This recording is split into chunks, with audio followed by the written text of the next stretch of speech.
Ladies and gentlemen, welcome back to another episode of Quote Unquote AK. Today we are going to talk about the recent farm bill which were repealed and analyze what are the issues behind why these farm bills failed and what's the future of farm and agri reforms in India. Let me remind you, in season one, we had invited Mark Khan to talk about the mystery behind the three farm bills and the issues and the context behind these farm bills and what's the way forward in terms of these farm bills and the agri reforms. We had a full year of farmer agitation and political mudslinging and backlash, and recently farm bills were repealed. Obviously, this seems to be a setback, but not everybody believes this to be a setback. So just to understand the context in which these farm bills were repealed and what's going to happen to the future of farm and agri reforms in India,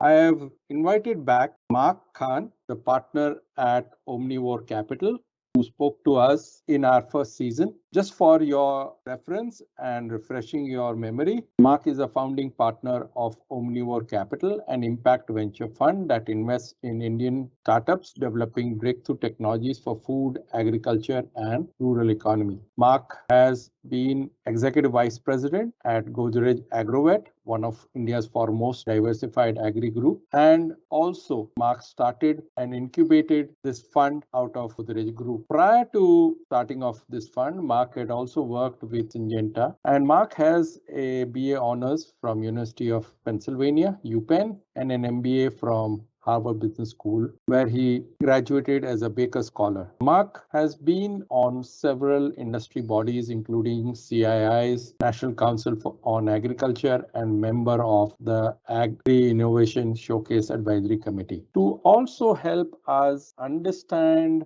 the regulatory complexity and the reform agenda and how it could be successfully implemented in future in the farm and agri sector, we have been joined by Mekhala Krishnamurthy, who is an associate professor of sociology and anthropology at Ashoka University. Mekhala has been very astute policy person in the space of agriculture. Let me just walk you through her profile. Mekhala has trained at Harvard University, the University of Cambridge, where she did her MPhil in social anthropology, and at University College London, where she completed her PhD in anthropology as a UCL Global Excellence Scholar. She is also a senior fellow at the Center for Policy Research, New Delhi, and a non-resident scholar at the Center for Advanced Study of India at the University of Pennsylvania, where she previously had a postdoctoral fellowship. Prior to joining Ashoka University, she taught at Department of Sociology, Shivnana University. Mekhala has been writing, publishing a lot of research and on agriculture, and she has been engaged in the area of agriculture, where she has written extensively on complexity and dynamism of agriculture markets, regional capitalism, and economic life in India. Between 2018 and 2020, she was also the principal co-investigator and co-author on a major interdisciplinary and collaborative and comparative research project on agri-markets, agro-commodities network, and farmer incomes in Punjab, Bihar, and Odisha. She has been working and has done a lot of work in areas of building state capacity, strengthening public institutions in democratic and federal India. Welcome back, Mark, and welcome, Mekhala, on our podcast show. It's a pleasure to be here. What happened? We were very upbeat in late 2020 when we were on our podcast show on the three bills, and a year later, everything is washed out. What's your assessment, and how does investor confidence now play out? Well,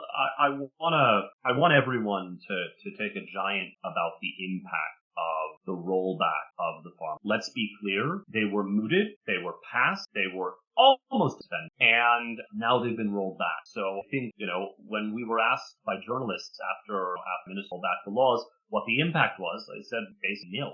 None of the agribusiness or agri startups in India really were able to take advantage. Very, very it lasted in weeks. And so going back, the old status quo doesn't change at all. I think investor sentiment, was quite positive for the farm. It got more positive and then went back to kind of being normal. I really think the implications for policy are significant. The implications for democracy are significant. The implications for to reform, something discussed today. But I think people overstated the extent or benefit agri-tech and agri starters. And so I think it's worth understanding that it really that packed because nothing ever really happened. I want to move to Mekhala. Mekhala, you've written some articles analyzing about the whole incident of the farm regulations and reform. Yes. Analyze, and for our audience sake, if you could even talk about what you have written in the article, that'll be great. And we will obviously put the link to the article also in our podcast show. Sure. So, I mean, in some ways, I very much echo what Mark has said, which is that I think we overstated the impact that the laws would have, because in many states we already know had actually made the moves that the laws were pushing states to make. So they had already opened up their markets. There had been a generation of APMC reform. Many of, some states like Bihar had gone and opened up and deregulated them entirely. Others like Madhya Pradesh, Karnataka, Maharashtra had been in processes of opening up different degrees ways.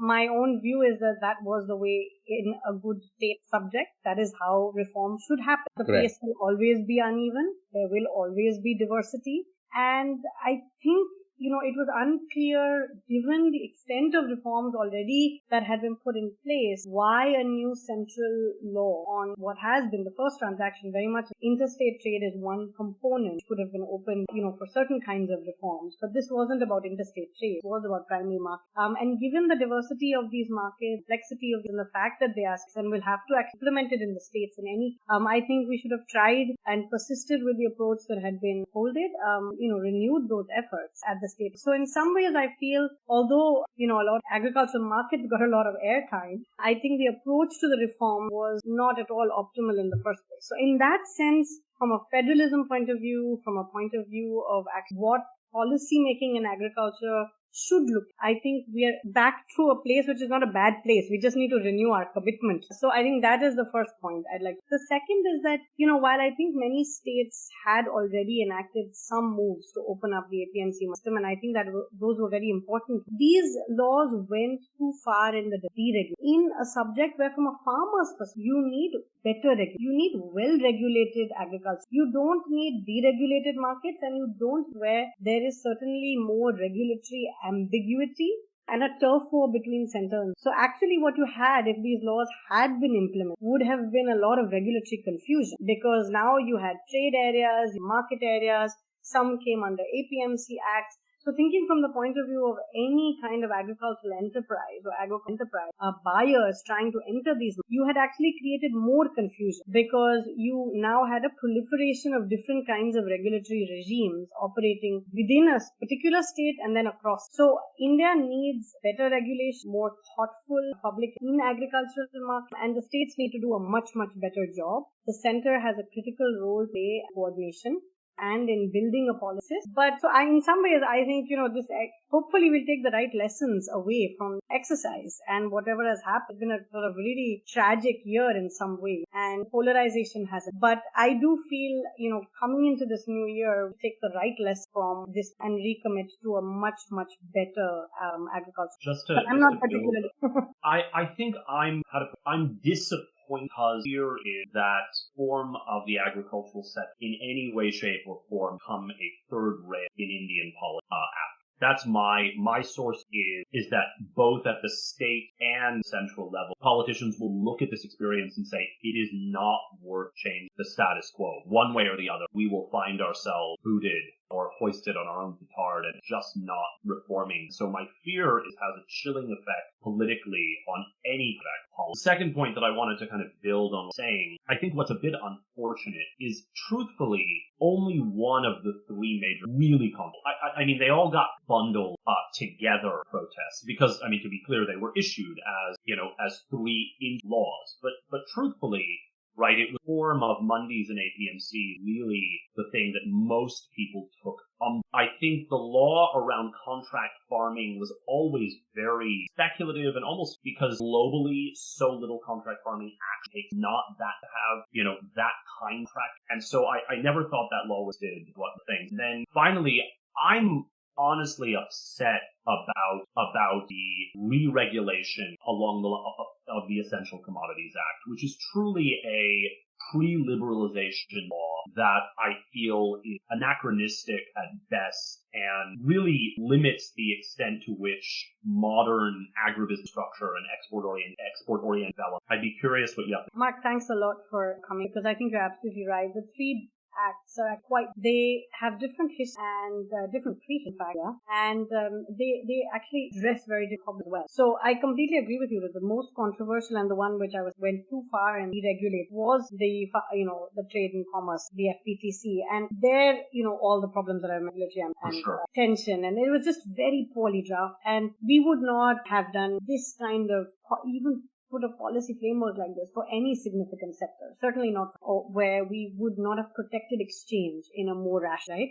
So I think that was a very problematic law. I'm with you on contract farming. In fact, there's always been a debate about whether we needed contract farming law or how to govern a range of different kinds of contracts. And again, many around kinds of systems. And I think a lot of good criticism has come. Earlier generation, even of the model contracting laws were better. Whether this was required or whether it was going to be particularly. And I also agree with on the Essential Commodities Act. I think one thing we needed to keep in mind, and this year has shown that is that the intention to implement the Essential Commodities Act, if it was about providing greater certainty and less use in, knee-jerk government state in price, particularly those that not only usually work to the detriment of farmers, but also deter long-term stable investments make in our system, the government had no intention of actually implementing, because even before the bills were introduced, already in September, they went back on export policy, export, import. Now stock limits have come back.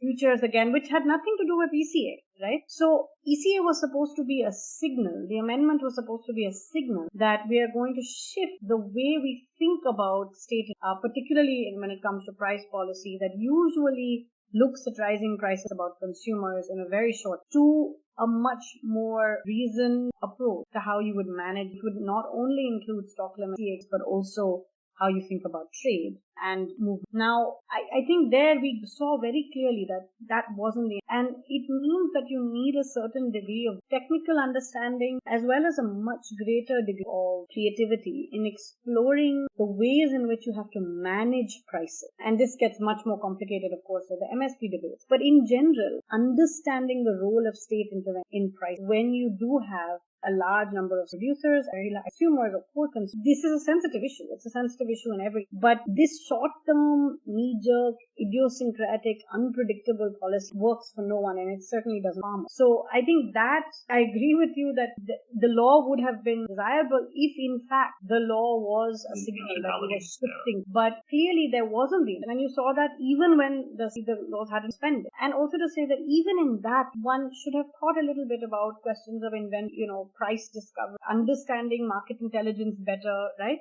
The recording of transactions where you have strong markets. So you would make sure that you have better recording so that at a later date you need to look at antitrust, look at competition, you have the required. So, you wanted better regulated, more competitive markets on the one hand, but you also wanted, much greater policy ability, understanding of how, and I don't think the laws came out of that moment. They were done without the required thinking through. And so hopefully, again, now we're in a position where we may be able to do this. I just want to refer to your point, and you're absolutely right. In election cycles, agricultural markets have always been hot potato. People are always nervous anyway to get into reform. And this may have this kind of say. But having studied state-level reform in different politicians have shown at various points considerable nerve. And when they have really understood and changed the ways in which markets are organized, particularly if they understand the value. And we've seen this in the early generation. Madhya Pradesh, Maharashtra was certain. And there are rollbacks. There is obviously, interests, and there's kind of like this constant tension. But I think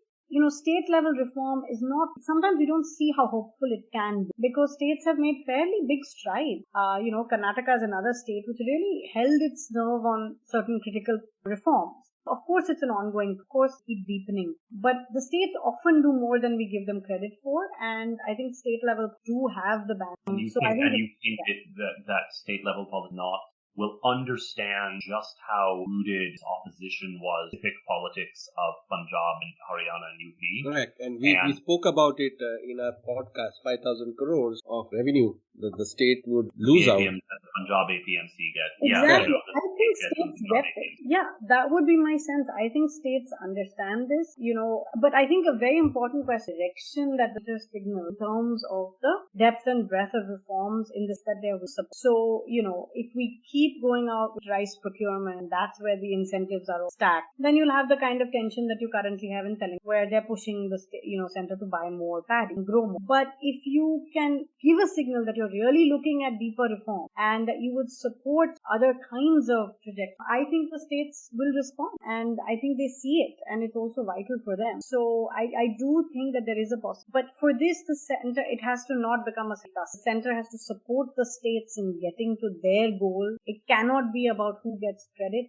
So if it's PM Kisan, it's a center. If it's Kalia, it's coming state. There needs to be agreement between the two to actually do things in the interest of farmers and deep reforms, including, the kinds of export orientation that some states might have, integration that other states would have with domestic markets. So I think there's a lot that can be done, but this fundamental center-state tension is going to have to be with a lot more commitment from both. I suspect my one prediction when laws were rolled back, and I could be exactly 100, but I was asked off the record at the time by a journalist what I thought would happen. And I said, wait for the elections to get over, and the FCI will cure less in North India this year, and less the year after that, and less. Maybe I'm totally wrong about this, but my sense is if I were the center right now, I would be like, cool, you got your way, now I'm going to get mine. You see, this whole failure of this whole reform process and the bills being repealed also gives a farmer and the farmer lobby a lot of confidence to be able to dictate prices, to be able to dictate a lot more on the regulation and whatnot. Joe Biden had to give $1 billion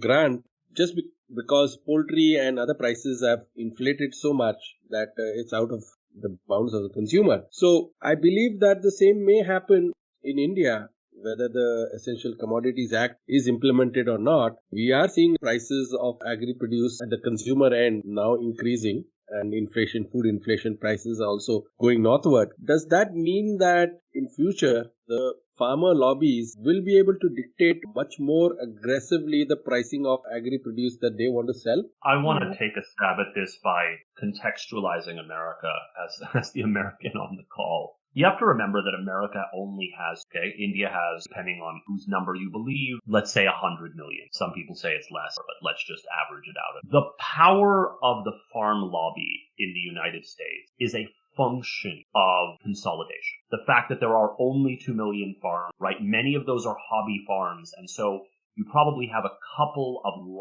powerful farmers in the U.S. and a highly consolidated agro-processing environment that then milks the public sector, right, in the form of the Farm Bill in the U.S. is very, very from the in context of, let's say, 10 crore farmers, right, and a hyper-fragmented sector. So, and I think we're still a long way away from having the kind of national political power that the American farm lobby has. You don't really see any of that in India.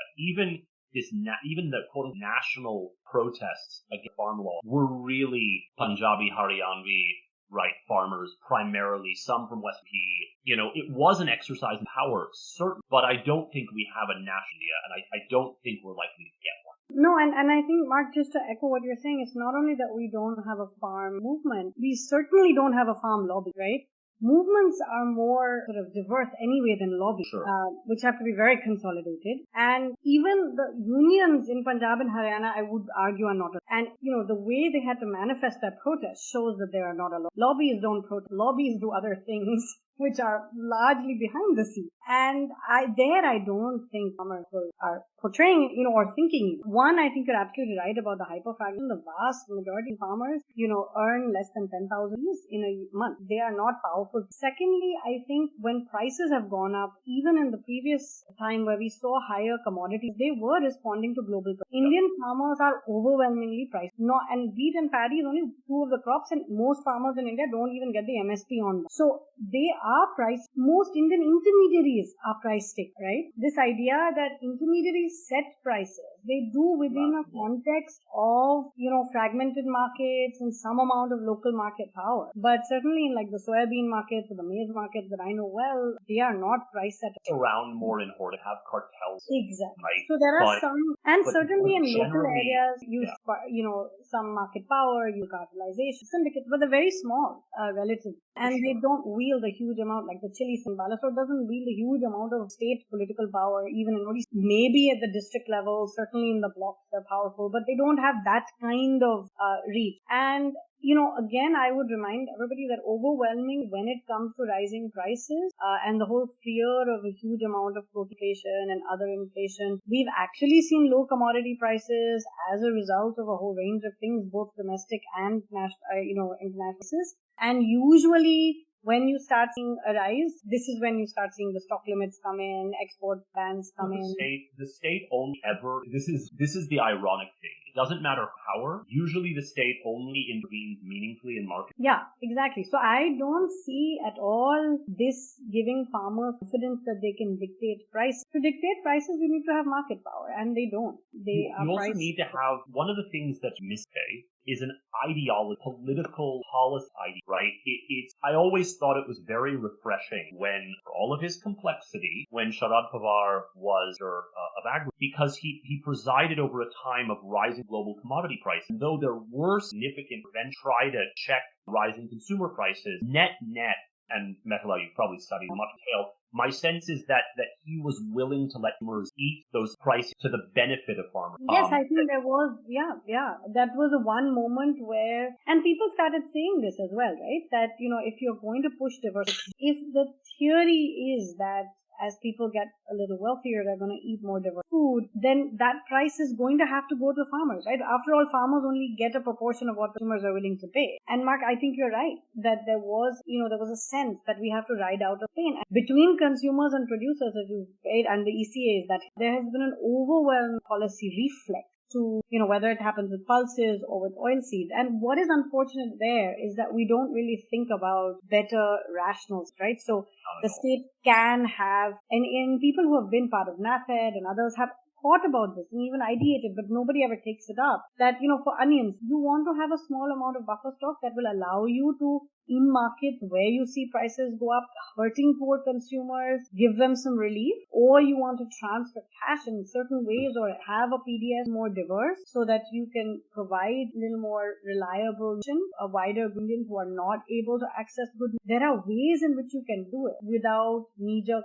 And never a record of the extent price are market. Yes. And so you see all of these events, right? When in reality, it's like, no, look at the CME, look at global commodity prices. This commodity, they're going up, they're also up, right? And whatever intervention, you're looking at doing, same. But I think one of the great challenges philosophically, right, is that there's, and I use this word in the classical sense, there are very liberal ideologues in either politics or bureaucracy that say, listen, it's not my job. Actually, I should. Yeah. No, and actually, I shouldn't need paired and agree in a country where you do have a large poor country and where farmers themselves are quite poor. Of course, it has to come along with an understanding of, but those two are separate. So you can either decouple them, for God's sake. Exactly. So you have to decouple them and understand what is happening, what requires welfare and what requires and what will grow, what actually this grow. And you need, not try and solve all of this through a single, very complex and poorly executed, or in terms of coverage as well, sort of instrument like MSP procurement, right?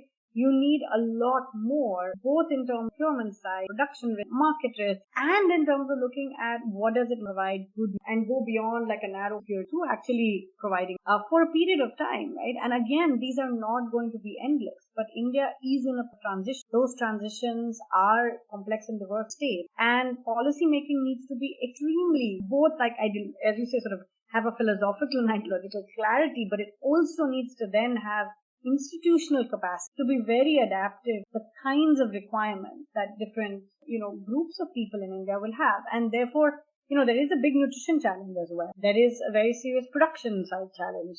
And you can't keep coupling these two and thinking you can solve everything. You need to have much, much more context specific approach. And I think, again, that is something that will only come and care deeply about the sector, politically and in terms of, its development function. So my big concern is always that we either treat agriculture as a wealth and then we don't have an imagination as a vibrant sector of the economy. And I often point this out that, just before the pandemic, the budget 20, agriculture wasn't even mentioned once in the section on, right? It was mentioned early on in Ashoka University about. No, I mean, and my sort of what motivates is a philosophy, and our philosophy is that agriculture and agro-industry is really the best end for developing India, and making India a global, right, in global agriculture markets, a smallholder Brazil, if we can solve, of course, the challenge.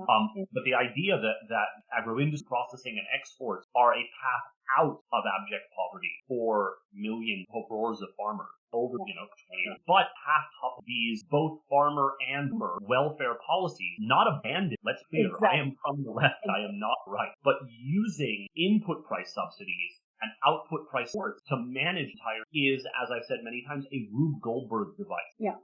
It doesn't work. And I think, And I think, to reiterate what you just said, I think decouple, not, abandon is so important. Because as soon as this was my problem with deregulation. Better regulation is not, deregulation usually in very asymmetric markets favors, those with market power. So again, there are frames, right, that adopt, which are far more sensitive.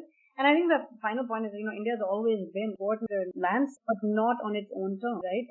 Either it's been a long colonial story or in recent times in very unequal terms. So actually setting the agenda for that, seeing the multipliers, and all the data has always been growth is one of the fast forward, and certainly at the stage and with a number of. Mark, you mentioned about Brazil, and I wanted to bring out one very important topic. I was reading this whole report on Panama Papers and international money laundering through agribusiness and real estate. There's a report which I can share with you. And what we saw on the 15th of August about this whole Khalistan, do you think that the agri sector in India is also moving in anti-money, or we need to bring in anti-money laundering in the agri sector as well? Look, I think, and I say this as someone who has worked in this sector, I think the reality is that certain parts, while India has a huge amount into the white, correct, right? If you think about the parts that are black, there's property in it, right? That's where, those are the assets. Someone has black money, they might. And I think certainly, and that's certainly true of urban estates. Everybody knows that. Leases, all the things, apartments that are held in black. And I'm certain that to some extent that's in agricultural land as well. The problem question is, what you do with it. Because what you would first do, this goes to more fundamental as policy. I've said that if there's any form that I hope gets picked up at the point when people are exhausted from this prior experience trying some is agricultural land, right? And agricultural land reform starts, the idea that agricultural land should, right, that people should have a right to farm or not farm, that they should have a right to buy and a right to sell. And at the same time that we need certain protections to make smallholders are not exploited. And once you establish principles, right, then you go from there to, okay, we need a digital land register. We need to make a distinction between cultivator and landowner, which is very important, especially direct benefit. Correct. We need to have, rapidization of land about things in India disputed between, boundaries and owns what. All of which reduces the power of local players like Fatwaris that otherwise benefit from past. And all of that is a massive, massive lift. So saying, we have, money laundering in agricultural land, I would say, yeah, sure, all of Indian property and any hard asset, right, that is closely watched by the RBI. But I don't think we should overstate it. And I think that solution we need to look at are not specific to money laundering. It's specific to the idea that people should have clear, clean, and very public title to the land they own that should be understood by all actors. And they should be able to buy, sell, lease, have a third party manage, and not fear expropriation, not slaughter. And I think if you can solve all of those problems, right, and I think there are in that direction, then some of the money laundering issue will come out, will no longer be as, I think the fear is if you just start attacking this from a money laundering perspective, it's, okay, should we have taxes on farms, right, and then everyone's got it. Yeah. No, and if I can just add one other thing there, I don't think, as you say, it's not the biggest problem that will strike you, and certainly I don't think it was the biggest problem at all. I think a lot of different agendas were brought in here from, in terms of trying to question what was going on. And I think for most farmers in Punjab and Haryana, they are not part of that money laundering at all. They're caught in a different mire of problem challenges, which the kinds of reforms you're talking about, transparency, reliability, and better, more responsive land advocacy and land governance is extremely important, including making it for sharecroppers and others to participate in the system much, much better. So I think that's the first point. The second thing linked to this, though, is if you're going in the direction of and Mark, at the US, important for Europe, we really don't have an opinion carefully about the future of trust in agriculture. And if you're starting to talk about competition, so if you're starting to talk about competition seriously, we also need to think about, and because we're so much, facing the challenges of consolidation, hyper-fragmentation, we don't really, yet address the challenges of consolidation. And in agricultural markets, if you want genuinely competitive, you do need to have much better of record transactions, of intelligence, of price discovery, but also of your ability to understand the processes and dynamics, in big ags. And that is something we're not there yet either. So I'm not trying to be alarmist. Yeah, but Mekhala, I'm going to push back. I'm kind of an Ant fan. Yeah. I'm obsessed with, I don't know if you asked Matt Stoller. Yes. He's kind of the preeminent, aggressive antitrust thinker in the U.S. along with Kahn at the FTC. This is a space that I pay a lot of attention. Yes. Let me put it this. Number one, I do not think in almost with very, very few that you have consolidation in any agricultural value chain. I agree. Maybe broiler poultry, kind of, but not really then, if I think about the market share held by a supermarket. Yeah, I'm with you on this, Mark. I don't disagree. We don't have any value chain that is rolled up the way, for example, beef West, right? With just a handful of meat packers, the Biden administration decided to push back. I think if we're to start any kind of meaningful competition in India, there are two things that come to mind. One is, right, where at the intersection of my fear of monopoly and Indian agri is really rooted tail giant mobile and our completely consolidated mobile phone space, then using their information dominant to take advantage of agri. That's actually where I'm starting, as opposed to saying, well, do we think that the soy meal market is consolidated? No, we don't really have any processing. I don't think. No, Mark, I'm actually completely going to echo. I don't at all. There's no pushback here. What I'm saying is that if we're talking first, then we're beginning to think about competition. Then we think about what does competition, right? And we will not have the problem of the United States, just like we don't have the same money laundering problem that Brazil may or may not have. We don't have the American problem of over consolidation. That's what I'm saying. We're actually in a fragment. Don't have that problem, even in chains. And of course, as you said, broiler poultry is one.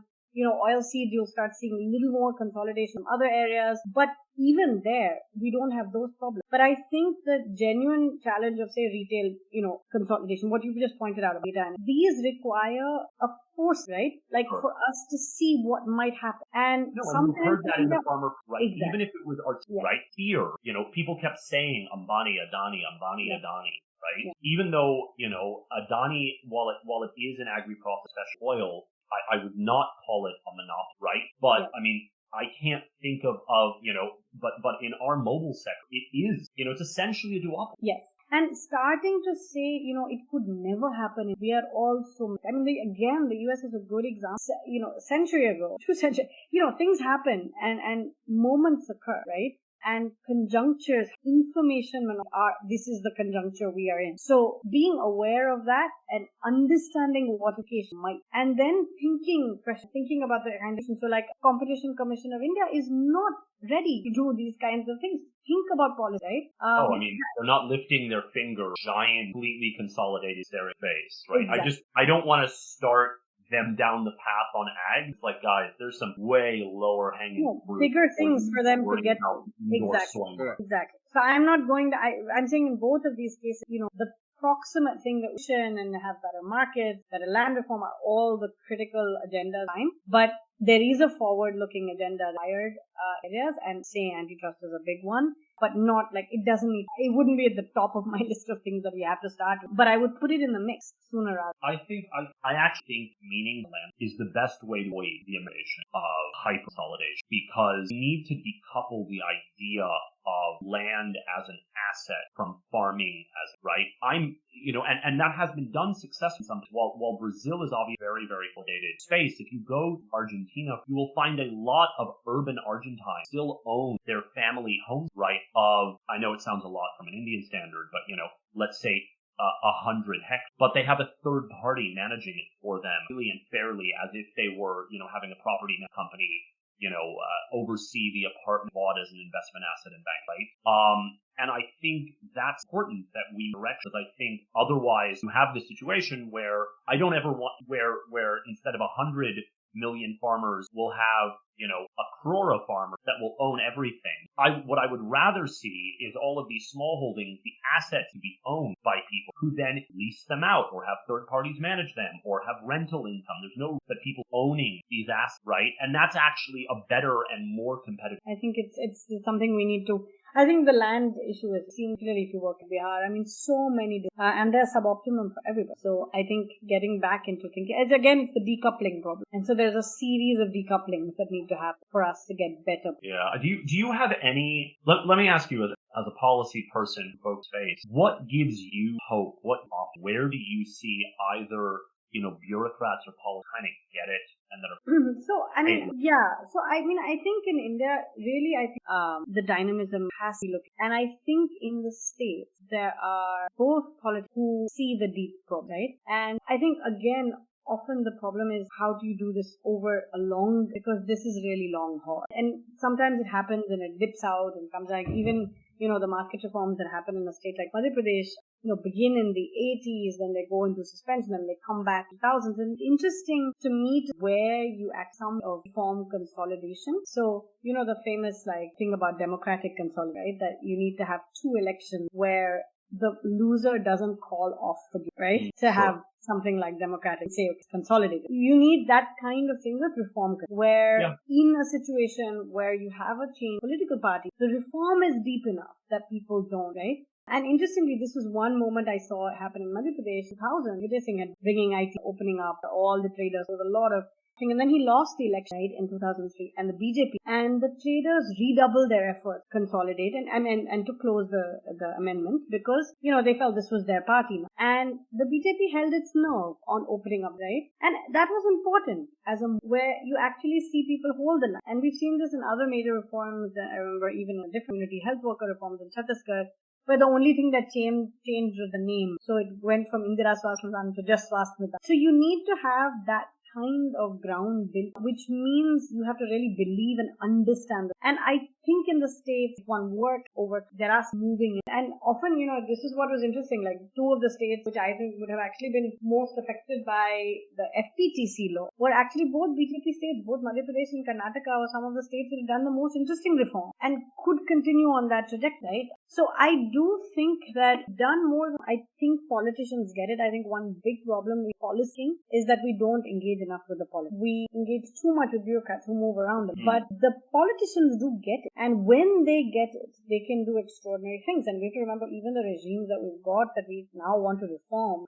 We go back to people like Charan Singh and we talk about them, right? And you mentioned Sharad Pawar and his work. And it is important. All political parties have, in fact, understand the dynamics. But we in policy academia don't treat politicians as policy. And I think that's a big mistake we're making in a democracy, not to do that and not to understand. I think there was a moment, like I said, I think the current moment of competition over who gets credit and this move to welfareism, the transfers of kind and cash is a little worrying, because what we really do need better directed public and people who are willing and only politics. So I think it is for all of us now to think about government ministers serious and to redouble our engagements there. In one state that we're working on, for example, there's a state cable forum which is chaired by the chief to talk to people, right? to bring in experts, to have that. And I think if we don't do that, it's very, very tough forward in a way that we're talking. I think politicians get it more deeply and they have a longer game in it. We think they only have an election. They actually, and as for bureaucrats, there are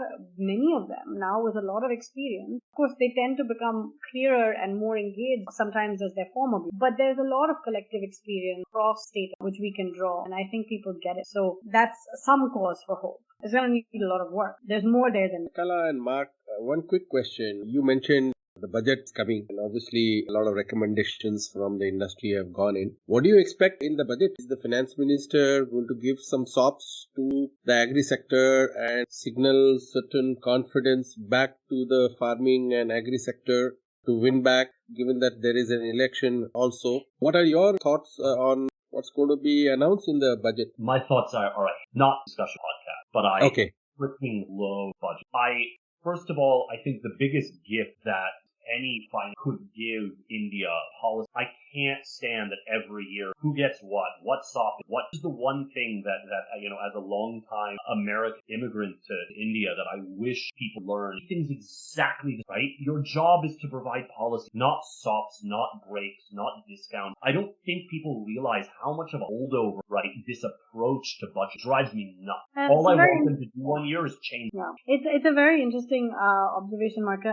Just to add one thing that during the pandemic, something Damodar and I pointed out, a number of people have pointed out, for all the reform that does need to happen on both the procurement, just, opening it up, much more, agroecologically and both decentralized. The interesting point here is that these systems work. So actually we have had record procurement and of the, PDS has functioned, average food relief. And that tells you something else. It's not about providing a solve. It tells you that if you have the institution crisis, you can do something, right? They were the only instruments that were actually there, the institutions that were still functioning, even with all their limitations. And I think, again, budgets cannot produce growth. They cannot produce good, well-functioning. And I think we don't spend enough thinking about what kinds of public investment, where do you need to, what kinds of capacities do you need, whether those are capacities for regulation or better directing investment. We create all the institutions very hollowed out. And, again, you have numbers like 10,000, but we know the quality of enormously. No, and I mean,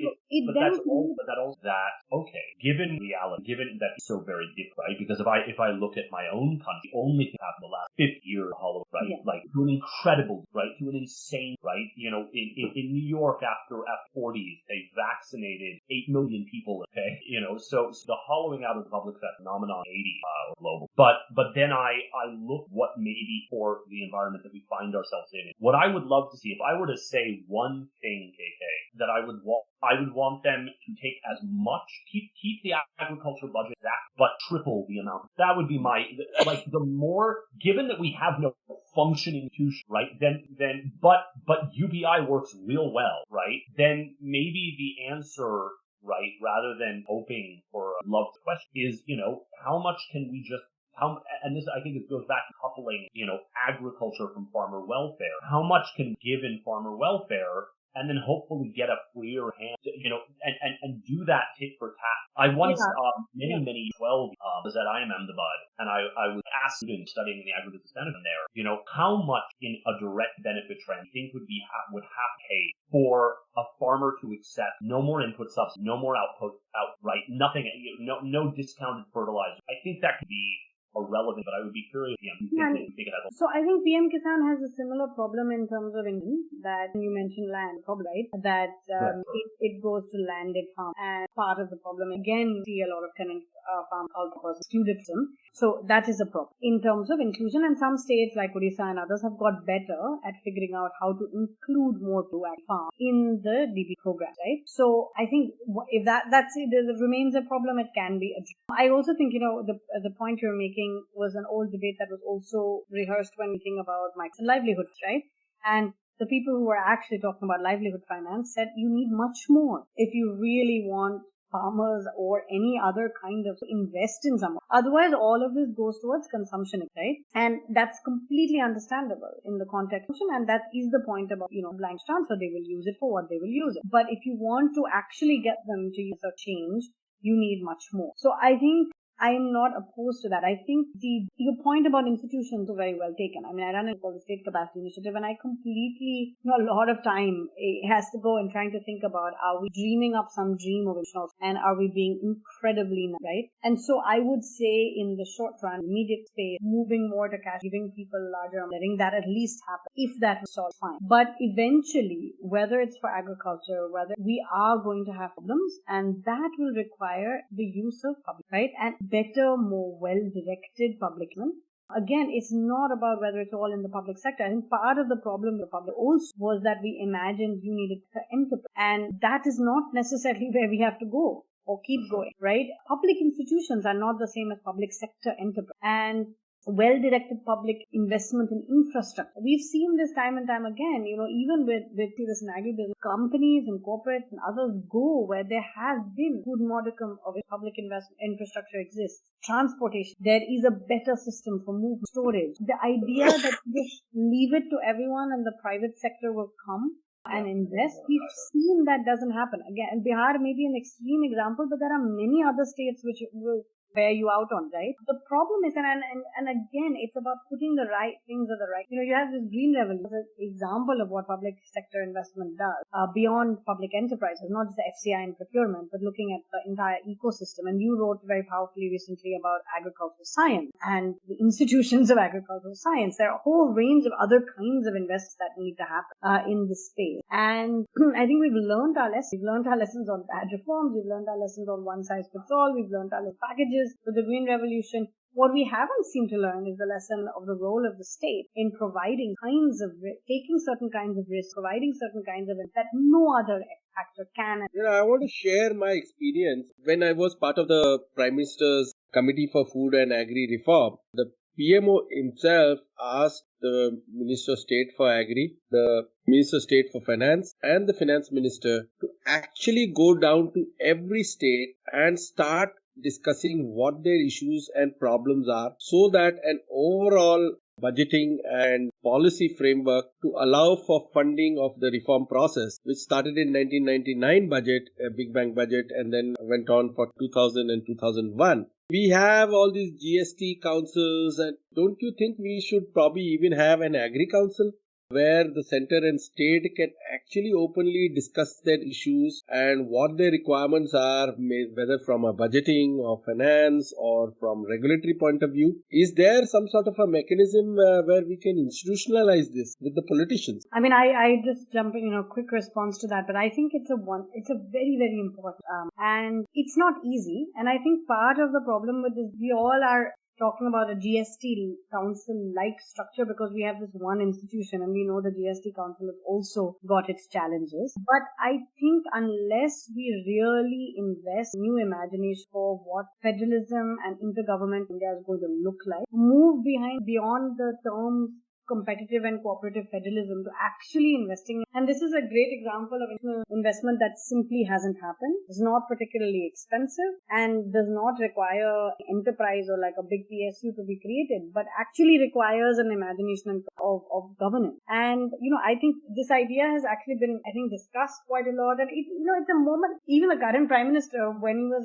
Chief Minister of Gujarat, was a very strong proponent of federalism. And it is one of those things that sort of always a little upsetting that happens in India where they always say, everybody likes federalism and decentralization up to their level. We have to be able to build, actual systems of federalism, decentralization, subsidiary coordination. And good decentralization and federalism requires good coordination. So the kinds of mechanisms you're talking about, just to go back to the point Mark was making earlier about, I don't think you were wrong about saying that FCI would start procuring less and less in Haryana. But that's not a good way to go about, right? Like in a sort of bypass mode or a getting around the state mode. We so far have talked India about by stealth. And then we've talked now about reform by bypass. The words we use are bulldozing and bypass. This is not healthy. No, of course it's not healthy. I'd love to see an agriculture, I'd love to center state agriculture coordination council, want to put Chief Minister Stalin in charge. Yeah, no, exactly. But this is, it's good. These are states that believe Sorry, I can be a little mercurial. No, but you're not wrong. That is one state right now is acting about federalism in terms, but also coming prepared to GST meet with proposals. It is important standard for them to do the work. One of the things we never announce are the secretariats, right? So we create the council, but what would keep the council working is a really good, high quality, solid in terms of research secretariat that allows this work to happen, that synthesizes, circulates them, does the prep, keeps, business running. The quality and to its credit, many times Parliament has done very good in challenging legislation. It is a problem that less of our bills are going through this kind of this working committee would have been full, 20. Exactly. Correct. Exactly. Put the working committee where we have to trust each other, right? But we don't trust, and so we don't. So then we do this kind of approach which you're talking, which is, it's a surprise, and then we have to pitch this as courageous because nobody else is willing to do it. But in the end, it will fail because, we're not doing the and so we don't do pre-legislative processes, proper scrutiny, but we do have the institutions that can do this. And the committee you just and the work that I think that is something we should go back to studying these that they have worked. Correct. And try and do them again, and let's try and do them better. Absolutely. Mekhala and Mark, we are running out of time. It was a real interesting discussion between the two of you, and so many points and thoughts that have emerged from both of you in terms of the future of agri reforms in India. Before I go, I really love to thank you and Mekhala, our sponsors, our team which has put together, and the Omnicon is running wild in India. Please stay safe and take care. Thank you so much. Thank you very much, KK. Please take care. It's wonderful. Thank you. Thanks. Bye-bye.